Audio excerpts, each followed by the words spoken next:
করে ফেলে আসা হয় মসজিদের পাশে, যেন সেই ছিল একমাত্র অপরাধী। আকাশ নিষ্ঠুপ থাকে, কিন্তু সব দেখে। সে দেখেছে ছোট্ট ময়নার চোখে জমে থাকা ভয়, তার দৌড়ে পালানোর চেষ্টা, তার নিঃশব্দ কান্না। সেই কান্না কেউ শুনতে চায়নি, কারণ সে জানত এমন এক সত্য যা সবাই চেপে রাখতে চেয়েছিল। শাহবাজপুরে ঘটে গেছে এক হৃদয় বিদারক ও মর্মান্তিক ঘটনা। মাত্র 9 বছরের এক নিষ্পাপ শিশু ময়না হঠাৎ একদিন দেখে ফেলে তার নিজের মা ও চাচাকে এক অশ্লীল ও অনৈতিক অবস্থায়।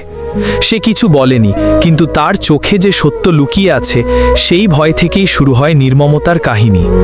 সত্য প্রকাশ পেলে সমাজে মানসম্মান রক্ষা করা যাবে না, এই ভয়েই নিজের মা হয়ে ওঠে তার সবচেয়ে বড় শত্রু। ধীরে ধীরে ময়নার ওপর শুরু হয় নির্যাতন। কোনো দয়া ছিল না ভালোবাসার ছোঁয়া।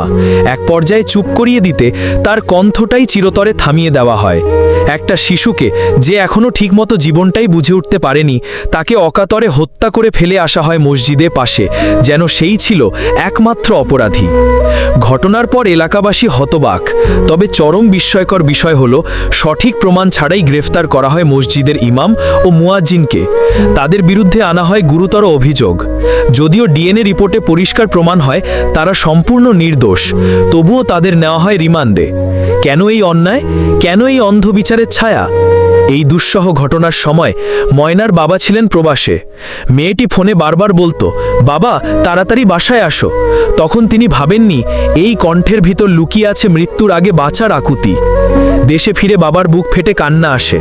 তিনি জানান এই ঘটনার পিছনে তার ভাই সহ আরও কয়েকজন জড়িত। তিনি সবার জন্য একটাই দাবি রাখেন, আমি বিচার চাই।